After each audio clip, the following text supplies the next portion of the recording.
G'day all, Kingbrown here again, and today we're going to be talking about briquettes, okay, and going to go right through the management of briquettes, the types of briquettes, how to use briquettes, how to light briquettes, how to get your temperature just right when you're cooking with your camp ovens, and I won't be using any charts, okay.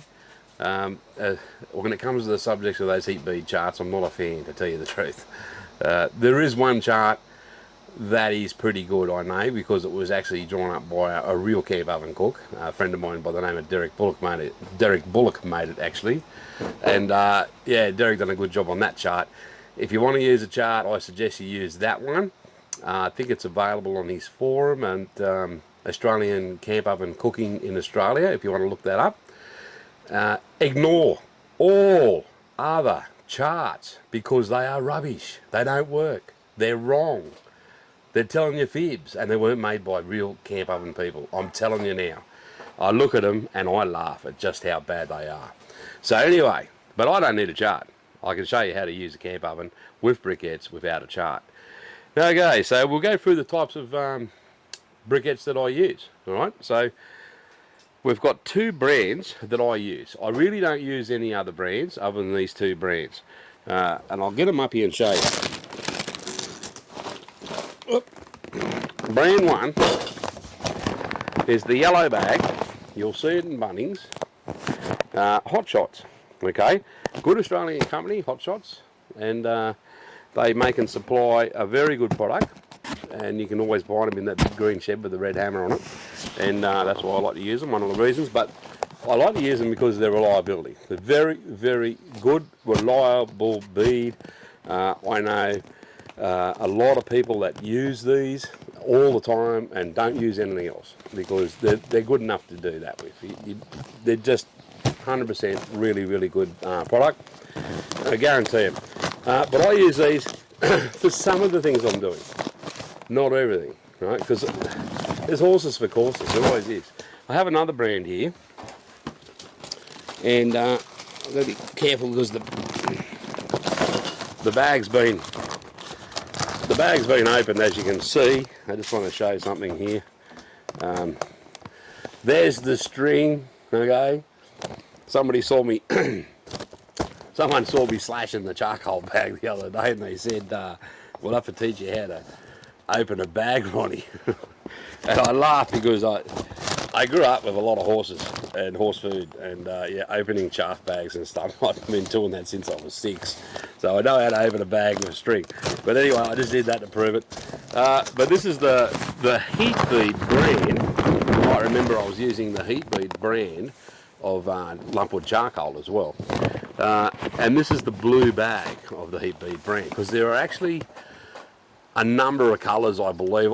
There used to be a green. I don't know if you can still get the green. I don't know much about that one. There's a red bag, and obviously the blue bag. I think there was a grey bag at some stage. But anyway, I like this blue bag, and there's a reason for it. I'll grab a handful of these out, and I'll chuck them down there on the table. Oops, stay there. Chuck them on the table.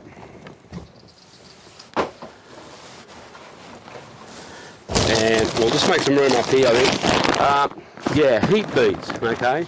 Now, a trap that a lot of people fall into, and I'm as guilty as anybody else, I have to admit, is you'll pick up a briquette and you'll say, oh, you're going to cook them with heat beads, are you? And it could well be a hot shot that you're using, but we'll actually call these things a heat bead. They're actually a charcoal briquette. That is the name of them, okay?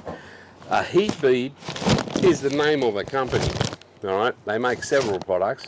I use a lot of the products. They're a very good Australian company, all right? I do like them. But to be fair, Hot Shots really don't like it, that Hot Shot company. They don't like it when you call their briquettes heat beads, all right? So no shortcuts. I'm guilty of it too. I've been, for years, weaning myself off the bad habit of calling briquettes heat beads, right? Because I'm sure the heat beads company really, really like that. But trust me, the other Australian brand, the Hot Shots, they don't like that at all. And it's not fair to them, I don't believe. Okay, so let's have a bit of a closer look at these briquettes. And I'll just put that down there. It's getting darker and darker here. Probably going to storm here before the end of this video. But that's normal, isn't it? Something. Oh, it's raining now. Okay, starting to rain now. Something always goes wrong, but that's fine. It's not wrong. It's not normal, not abnormal. It's normal weather. Rain is normal, storms are normal, heat waves are normal. I live in a very normal world. I get all of them. All right. You're making your video is always raining. It's always raining when I make a video. I know. Yeah, it happens all the time, doesn't it, Martina? Hey, we might get you, Martina, to come over and have a bit of a closer look with your camera at these briquettes. Because you can clearly see a difference in them. All right. Come right in nice and close. See the full frame there. Now you can see that this is the coconut, this is the heat bead, right? The blue bag, which by the way is made from coconut husk, okay? And they burn very high temperature. They're a good hot burning bead. That's one of the reasons I like them. It's much smaller when you put a hot shot beside it. Look at the size of them, right? They're 50% of the size. So obviously, and this is exactly how it works out, the burning times are going to be completely different. So I don't use the one briquette brand for everything I do, simply because of that simple reason, okay? The difference in the burning time, okay? So if I'm making a batch of bread rolls, now my bread rolls take 17 minutes to cook, right? I might be making 200 bread rolls at a catering event, and I've got to, say for instance I've got 20 camp ovens of bread rolls. Service is at 6. I'm about to do the cooking on all of them. There's nothing else to cook after that. This is one of the last things I do is cook the bread rolls. The meat's been on for hours already. All right, so all the briquettes, or if I'm using briquettes, all the fuel I'm using on the ovens with the roasting meats and the vegetables, the stews or whatever, they're all over there doing that, and they have been for a long time already. But we're now about to start up and light up, and I'll show you one day how I do this, how I cook all that many bread rolls. And we're going to need bees to be lit up quick, get them going fast, and I get the temperature right, I will cook every camp oven full of bread rolls in 17 minutes. Okay, so I don't need to have a briquette that's going to burn for a very long time. And the coconut heat bead brand, they don't burn for a very long time. Okay, they'll probably say on the packet, I actually haven't looked, but I'm sure they'll say that it'll burn for an hour and a half. They might even say 2 hours. I don't know. Trust me, in my opinion and in my experience, I can rely on them thoroughly, no questions asked at all, for 45 minutes, no problem whatsoever. After that, yeah, I can go a bit longer. You know, if I was using them on a chook or something, and I have done, I can probably squeeze out an hour and a half. You can squeeze them out, but they're dropping off a lot. They're ashing over a lot. They're losing a lot of the heat that they had. In contrast to the bigger bead, the hot shot, the large size of him, once he lights, he's a light for a good 2 hours. He's a good burner. He'll go an hour and a half to two hours, no problem. Okay, so I'm going to put these ones, the big hot shots, they're going over on those big ovens with those big lumps of meat in it. All right, because I don't want to be changing them as often. Bread rolls, I'm not going to waste a hot shot on a bread roll because he's going to cook for 17 minutes. He's still got an hour and a half burning time left in him, and I've got nothing else to do with him. Alright, so whereas these ones, what I do with these, I'll get 2 cooks out of them. I might want to do a pudding or something. So I'll cook the bread rolls and then I'll have a big mash, 20 camp ovens worth of these hot shots that are only been used for 17 minutes, 20 minutes, and I can go with them all up, you know, and use them again on another big camp oven or a series of camp ovens to cook some puddings for dessert for that particular function. So it's a smart usage. I'm getting 2 uses out of them, but they're only going to last me an hour, you know, or a little bit more maybe, 45 minutes, something like that. They're going to last real good for. After that, they're going to drop off quickly. These things are going to go hour and a half to 2 hours, and then they'll start to drop off. So different horses for different courses. I use them both. And I like them both. They're both very good products. Having said that, they're both prone to the same issues. Now, living in this area in the Northern Rivers of New South Wales is very high humidity, stormy and rainy all the time. They can be prone to sucking in moisture, and you've got to be careful of that. I've had problems with this over the years. You'll have 15 camp ovens lit, big ones, with briquettes all around the lids everywhere, and then you turn around 10 minutes later and you're starting to see black on the lids. When you start to see black, because when these are ripe and running, they're grey or white. They're ashed over completely. If you can see black on them, they're not working properly. If they are white and then they go to black, they're losing heat and they're going out. It's as simple as that. That's terrifying. When you're a camp oven cook and service is at 6 and you've got 200 to feed, there is nothing more terrifying than looking back and seeing all those briquettes going black. You know you're in trouble. We've had it before happen, and you've got to work very fast and very hard to get another batch of briquettes up and running and onto those ovens to maintain that heat to keep things going. Because you know, I'm usually getting to these events at 2 o'clock and I'm feeding them at 6, 4 hours. One's an early start for me, you know, so it happens very quickly. I don't have a lot of time to muck around, especially with relighting things that are already lit. Yeah, so that's the that's it about what I'm using and why. How I'm using them. Let's have a bit of a look. I haven't got any of those charts here with me. I should have thought of printed a couple of those out, and we could have made a bit of fun of those charts, because one of them in particular is very popular, and I see flashed around on a lot of the Facebook groups.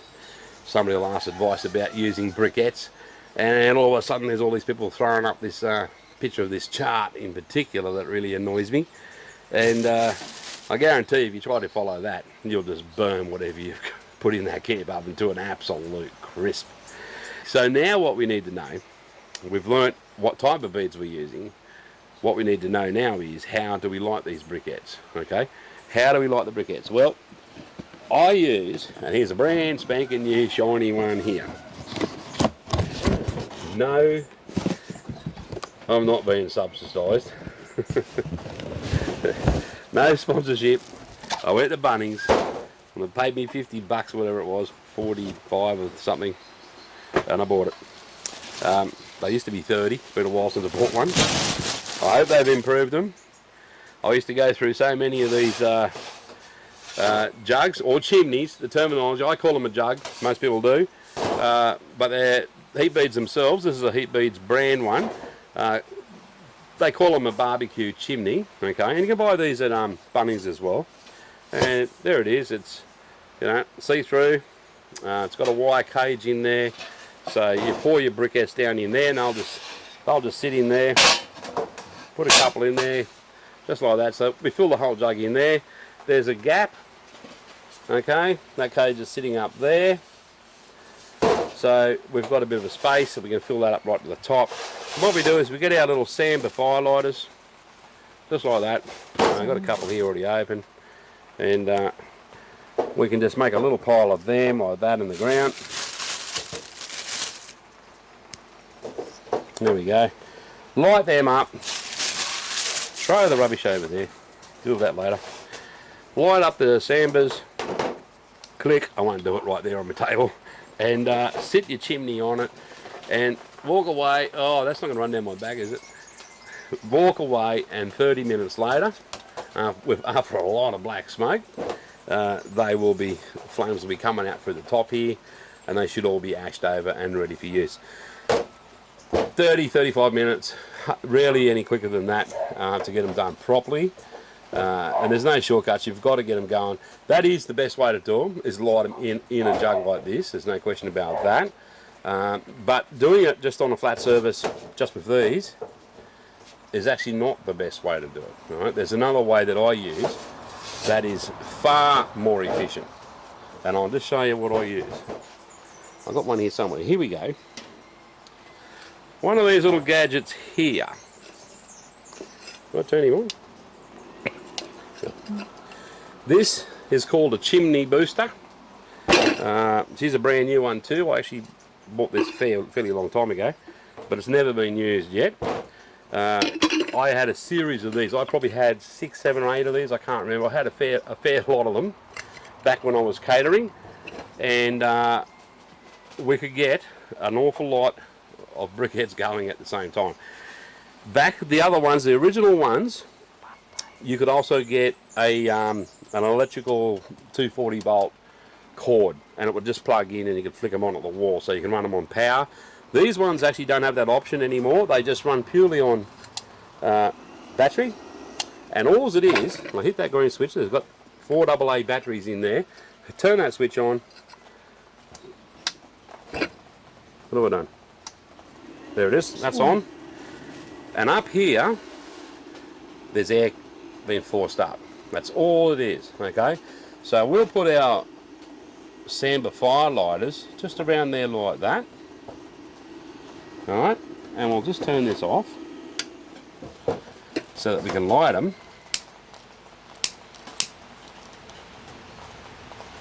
There we go, we're lighting them. Oh, that one's, yeah, there he goes. Lots of black smoke. Lots of black smoke at them. When we put this fan on, it sort of supercharges them a bit. Hard to see the effect out of here, it's a little bit breezy.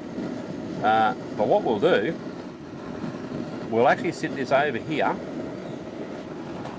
You can see it's pretty intense in there in the centre with the flame. That's what blows this flame up through it very quickly, because this thing just fits over the top of it, just like that.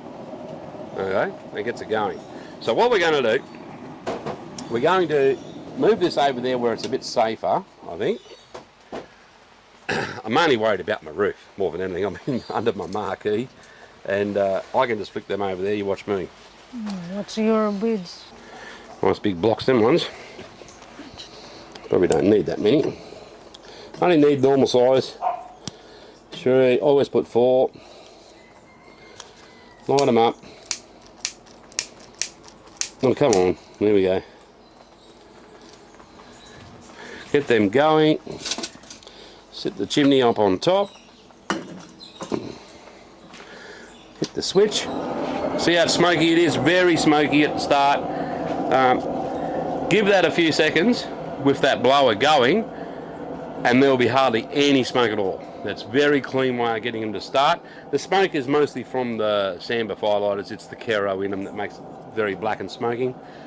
As I was saying before, in another video, smoke is unburnt fuel, so that means the temperature is not high enough. By injecting air into there, we increase the temperature so we have less smoke.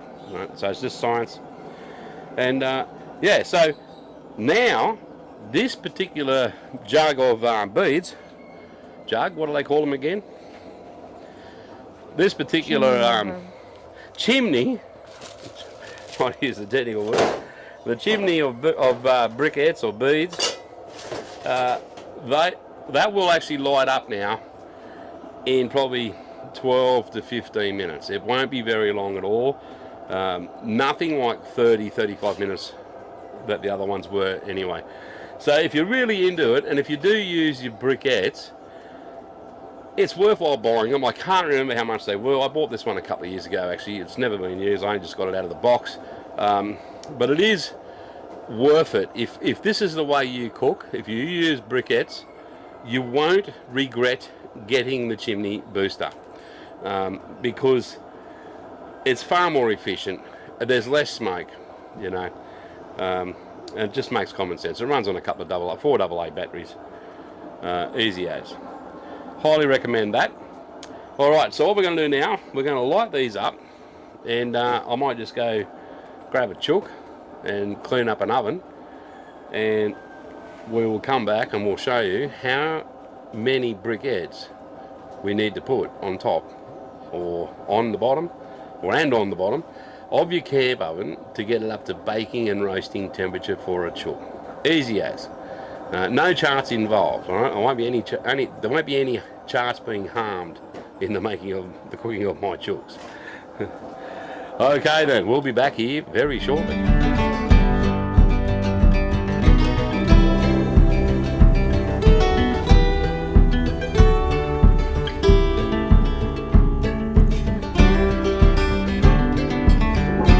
Green camp oven. Thank you, Martina. Okay, so we've been going for about 5 minutes, and already you can see they're coming up to the top layer. It's just blowing away there. There'd be no flame left down in the actual sandbar firelighters at all. They've actually burnt completely out.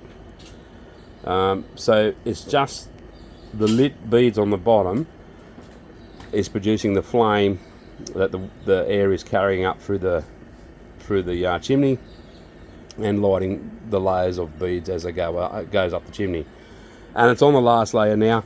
I can actually, at that point, what I would normally do is turn this off. Okay, so I just turn that off, and I'll just let that run on its own just to finish off.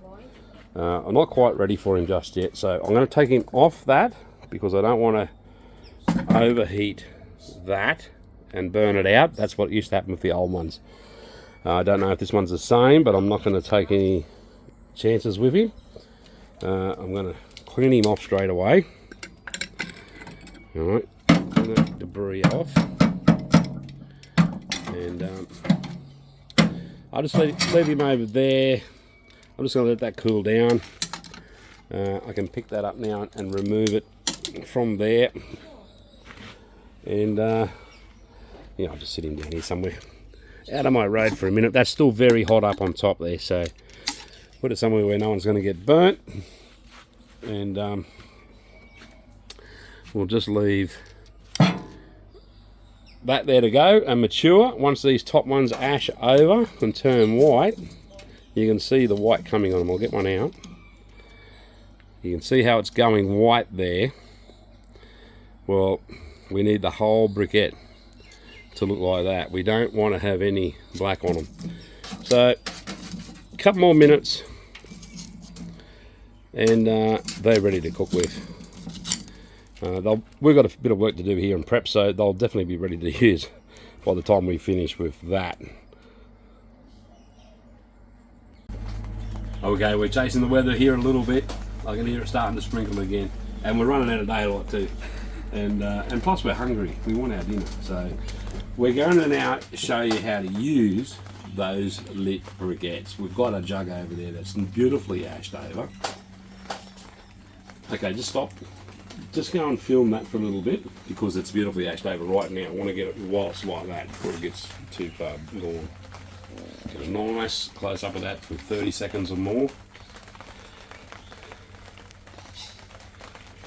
Just a nice front one for a good while. And hold it, get a good background. That's awesome. Yeah. That'll go over the top of it while I'm cooking. I'll use the video, not the sound.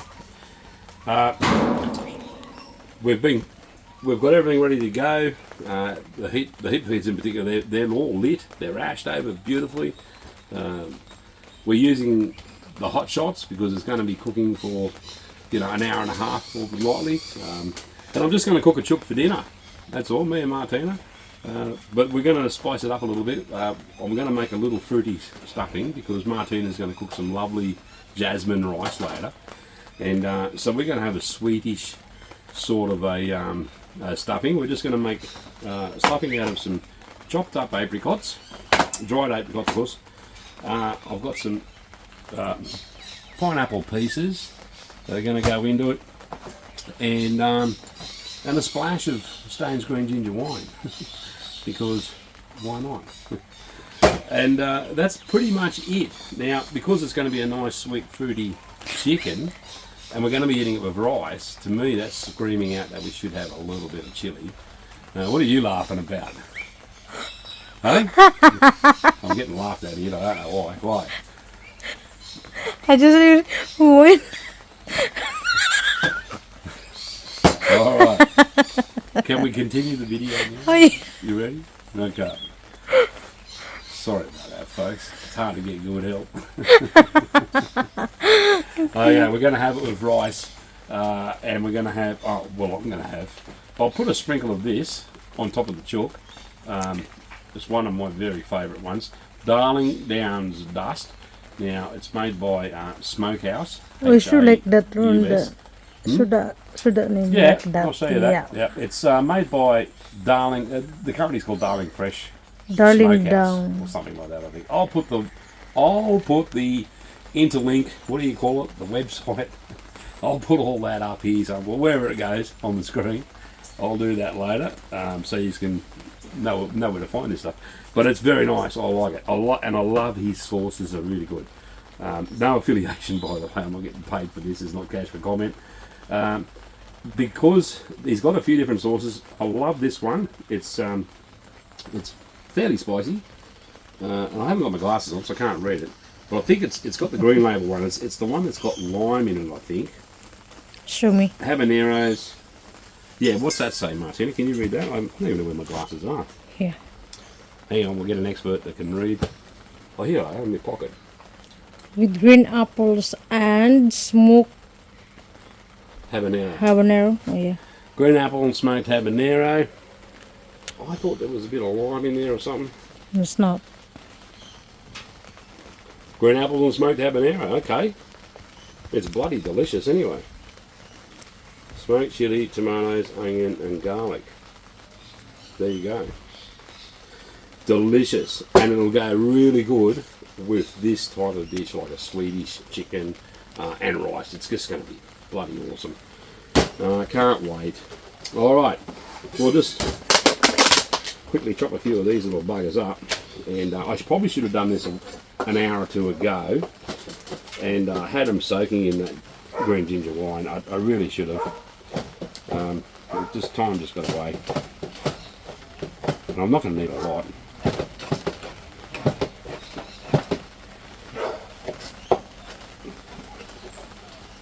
That's enough. Just like that. That'll be ample. And I'm smelling that pineapple. I love pineapple. And I've got to clean this dirty spoon. I've got some pineapple pieces in there. A bit of juice won't hurt. That won't hurt at all. Oops. Oops. Do not throw out.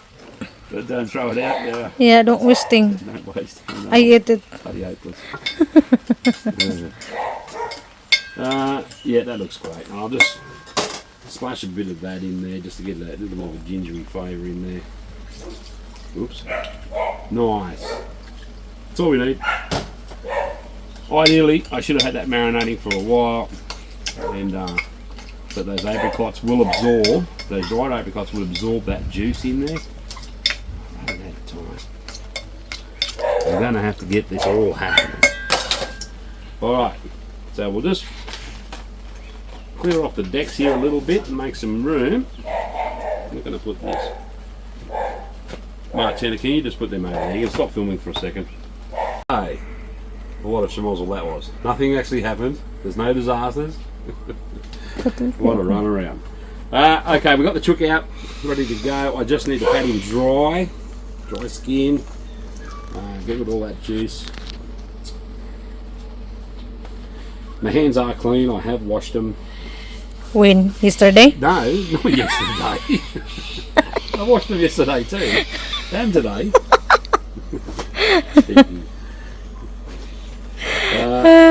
Patted dry. Where'd the butter go? Oh, the butter's over there. Okay. You should put it away. Yeah, I need that one actually. Nah, bro. Need to put the butter back over here. Sit down. Yeah. That's the Northern Territory Kelpie. Hey boy, come back here, boy. He's alright, let him go. Alright, so we're going to put some butter on this skin. That'll make it nice and crispy. I'll tell you what though, let's stuff him first and maybe get him into place. Now, we've mixed up our little brew here. We've got our apricots and pineapple soaking in a little bit of green ginger. No. Martina has insisted that I add this into it. This is her little touch, right? Magic syrup. You can buy it from Coles and Woolworths and all that, can't you? Yeah. Yeah. Magic syrup. She puts it in everything. It is delicious. I don't really know what it is, but it's very tasty, so... Okay. Hey! Come here. Shh. Hoi, boy. Come back here, boy. Out of that. Come on. That's enough. Come on, boy. Come on. That's enough. Good boy. Righto, let's go. Keep going. I'll just remember to cut that bit out. Oops. Spilled a little bit. You reckon the whole lot, Martina? Yep. Put it all. Right, yeah. Yeah. Well, it's a good thing actually because it'll help soak up some of that juice. Oh, great. Oh, great. We've got a bloody Northern Territory Kelpie in here helping us. Your security guard. Security dog. Come on, security. Go. Yeah. All right. Cole, get out. Go Get away. up, boy. You bloody flea bag. Hi. I'm excited he's having a run. Right. Oh, wow. That does smell good, that's for sure.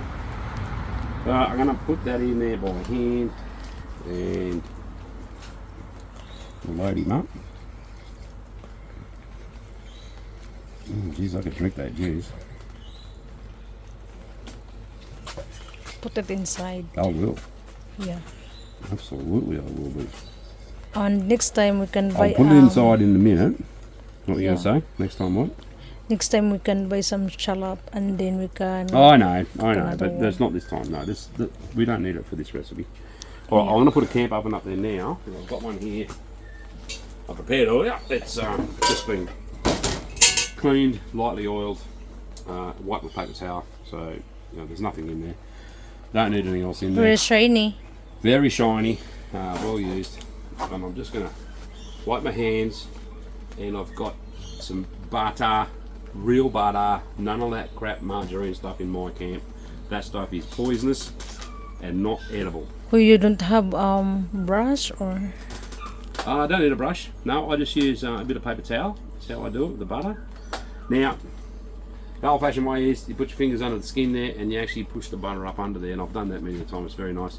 But I just wipe it on top generally. Just give it a bit of a wipe like that. Now, if I just put that in as it is, it'll come out absolutely beautiful. Sprinkle of salt maybe.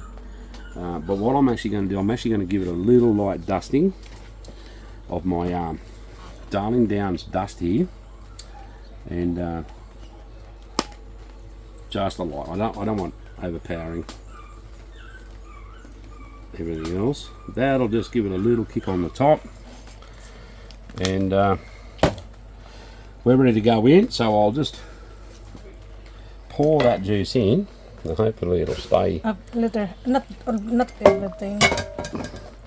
in there long enough just to get it in the oven. Look at that, beautiful, fantastic. Oh, That's ready to go. wow. See? Oh, our dinner's going to be very good tonight. Wow. Look at Wow. that. Okay. Oh, look at that going over there. All right, I'll move around here, and we'll grab some gloves, and I'll show you how little heat, such a small quantity of heat that you actually need to run a camp oven. It's not a lot. We've got down here a thing called a Camp Maid. I'm going to be using. Just ignore that at the moment. That's another whole video on its own. Just take for granted that it's there, and it's just useful for me to do this cooking demonstration with. What we're going to do is we're going to put on some coals, some briquettes, well and truly alight. I'll just bring that over here. Look at that. It's well and truly alight. I'm just going to get a couple out, put in this tray down here. This is going to be the bottom heat. Excuse me, boy.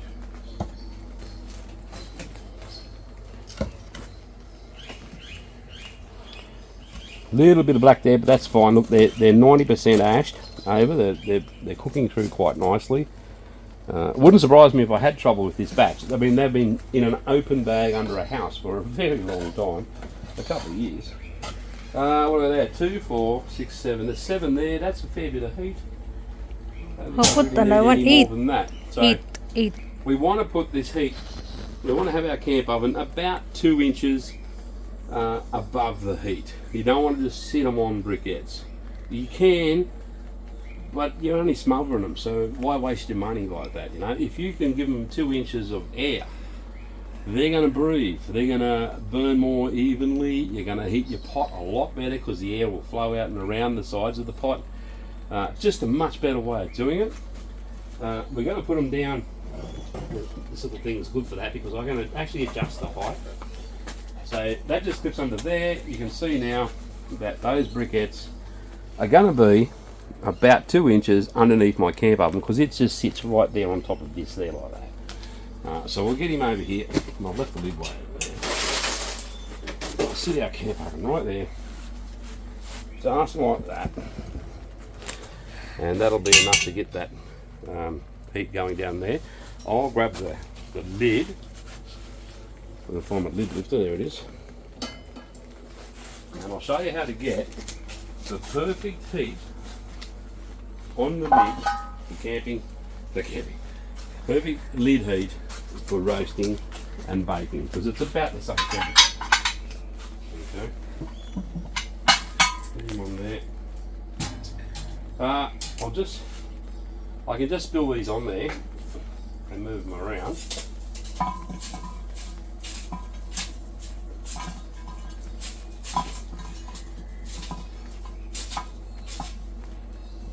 That'll do for the moment. Where's me? There we go.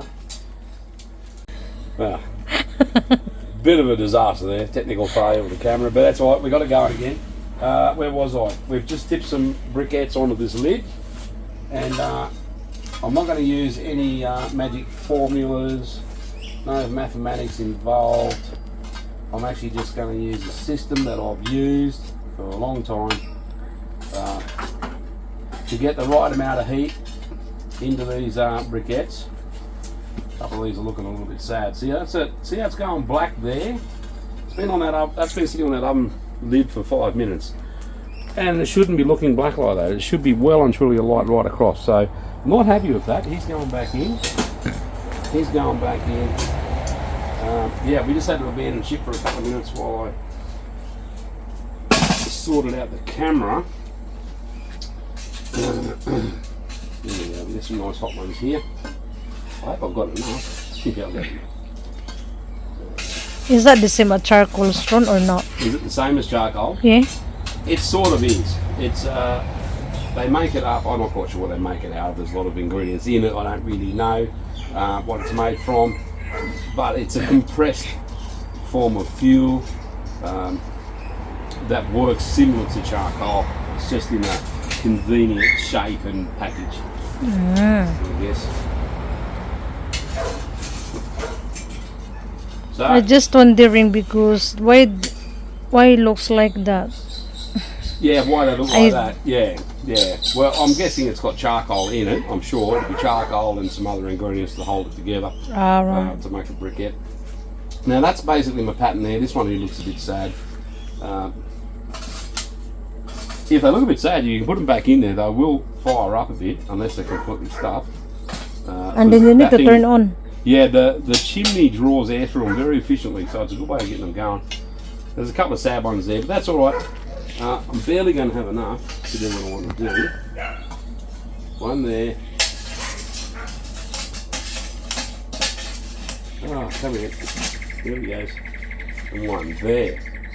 So let's have a close look at this pattern I've done up here on this lid now. You'll see I've just stacked it. I haven't counted a bead. I don't have no idea how many's on there. I'll have a look in a minute. There's a full ring plus 2, one either side of the lid. That is actually my formula for cooking bread rolls, for cooking chooks, for cooking pork, for cooking beef, baking or roasting, full ring plus 2. And the heat underneath, I'm really only looking anywhere from 6 to 8 briquettes in temperature, okay, or a very small amount of coals if I'm using coals. Sorry. I can check that. And is that mine? Yes, yours. Oh, did that fall off? I'll just put that back on. Yeah, put back on. I didn't know it came off. I have mine here. Right. Hopefully it's pretty good. It picks it up a long way. It should have picked it up. Okay. Yeah, so technical difficulties again. Again. It rains, it pours, as they say. Anyway, where was I? I'm going to check that with another technique. Now I'll get into this more later. I just want to verify myself. Yeah. I like to feel the heat of what's going on down there. Pretty happy with that. That's certainly not a dangerous heat inside that camp oven whatsoever. It's I believe these beads are that old and buggered. They're not really running very efficiently. They're not pumping out what they would normally heat, because that should have been a lot hotter than that, I think. It's hot enough to cook me chalk. I'm not too worried about it. I'll just let it run at that. I'm going to throw a few extra beads in there just in case I need them later. There's a couple of lit ones still there, not many. It's almost an empty jug, but there is a couple of bits of crumbs in there. So I'm just going to put a few extra beads on there and set them aside. And it'll take them a while. They'll slowly catch a light. And they can be there for me later if I want to use them. Other than that, we're just going to let that go. So a full ring, okay, I'll put a full ring plus 2, whatever side of the lid, alright? That's just the perfect temperature. If you're using briquettes, and it doesn't matter which one you're using, it's going to be pretty close.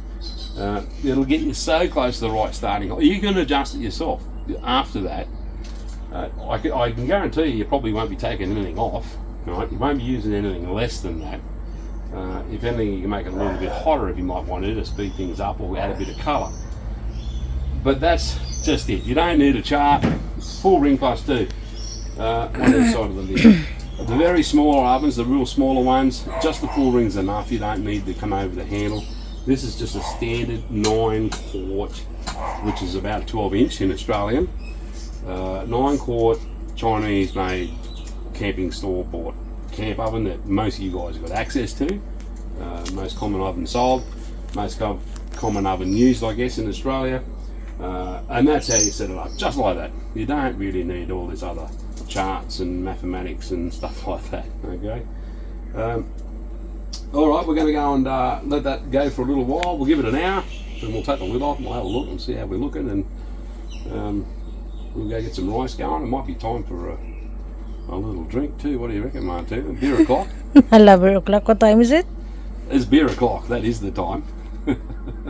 Oh yeah, it's nearly 6. Nearly 6, right? Yeah. Oh, we better hurry up then, we're going to be late. Okay, we'll go get organised and we'll come back and we'll have a look at that dinner a bit later on. Alright, Kingbrown out. Kingbrown out for the moment. Alright, welcome back to the ongoing disaster of camp oven cooking Australia. It's things going wrong left, right and centre, but that's alright, that's normal. Don't worry about that. What's happened is those briquettes that I was using over here have gone out. You can see them, and Martin, I'll get you to have a close up on the lid down here for me. Come in and have a close up on that lid, please. You can see how black they're going. That's black, black, black, black. Look, this side here's all black.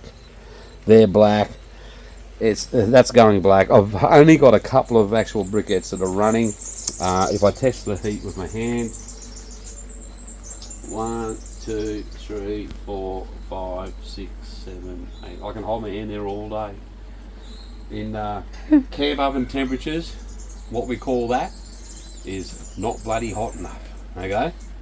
The beads are buggered. They've been in the shed, open in a box, just sitting there for a couple of years. They're buggered. I thought I'd try and use them up, but they're no good. So we're going to dump them. I've reheated a full jug of the coconut bag, the blue bag of heat beads down there ones.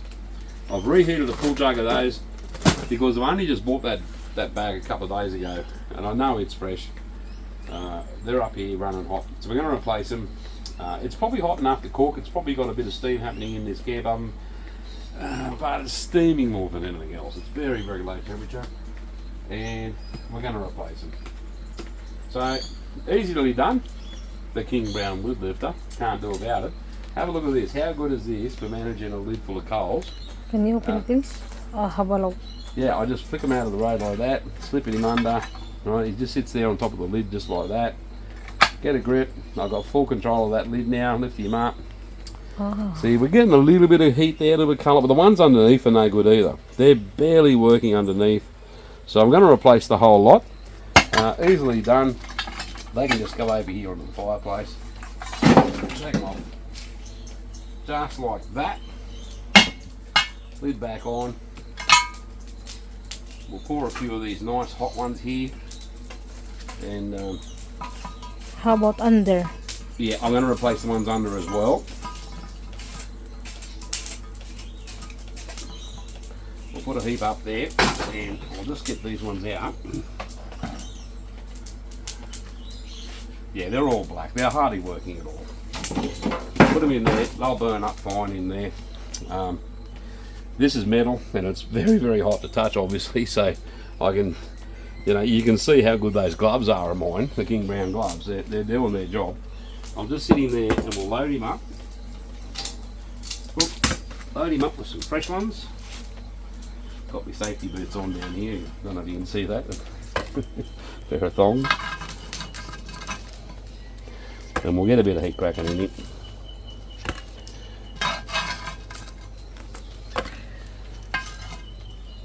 Only little beads.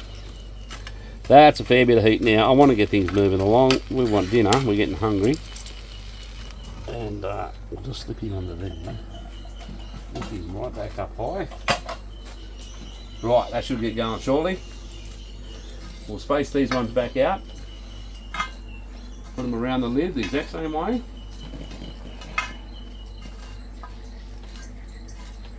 Right, run around the lid. I'm not going to get too fussy with it. We'll throw an extra couple on top. 4 ring plus 2. There's the formula.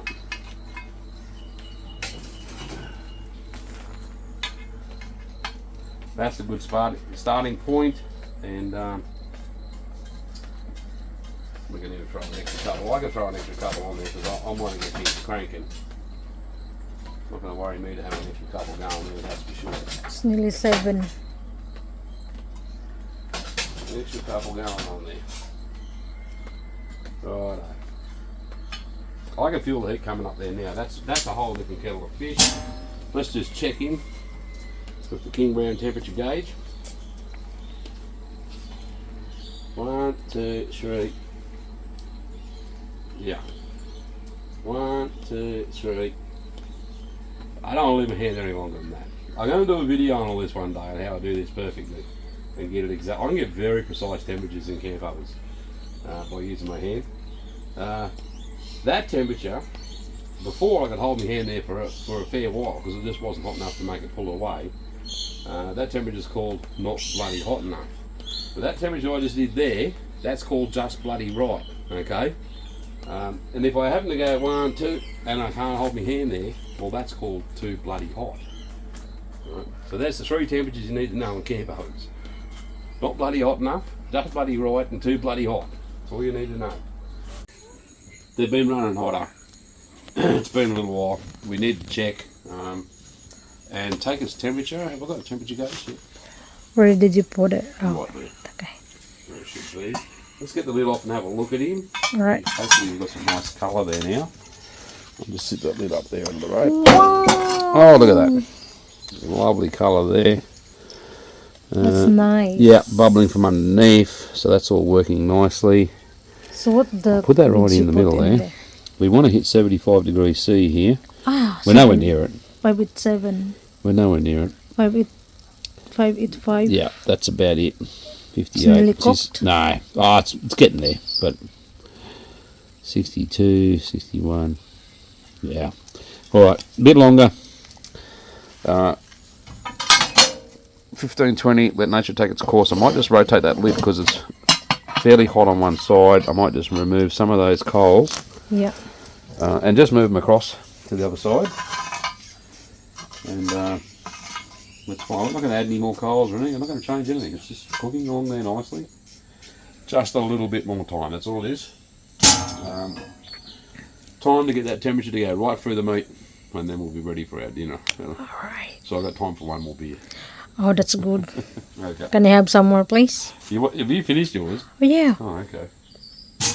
It's medicines for my stomach. Oh, that's good medicine. Yeah. I've been saying that for a long time now.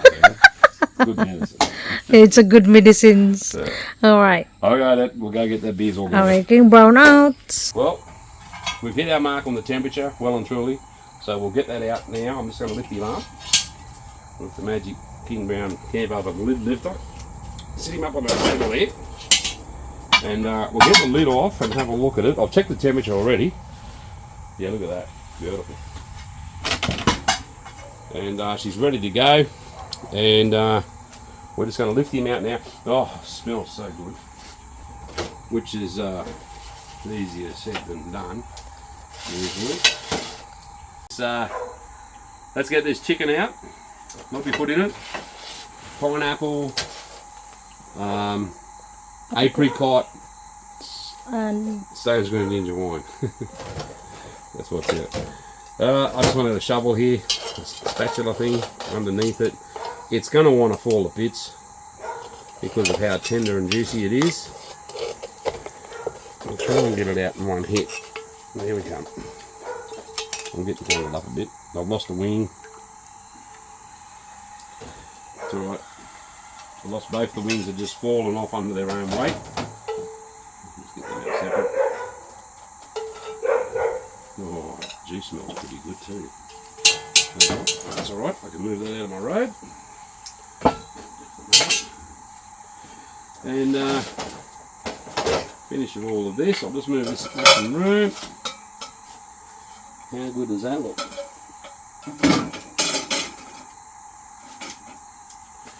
Pretty good. I'll just have a little slice. Where's my fork gone? The old bushman's fork.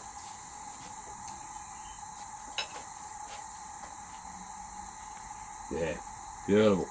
Look at it inside here. Look at it's all tearing itself open. Look at that lovely goodness in there. How nice is that? Anyway, we're going to plate this up. We'll get a couple of photos of it on the plate, and then we're going to sit back and have a refreshing ale. Very hard work cooking chooks in all this heat. And we'll catch you in the next video. Kingbrown out.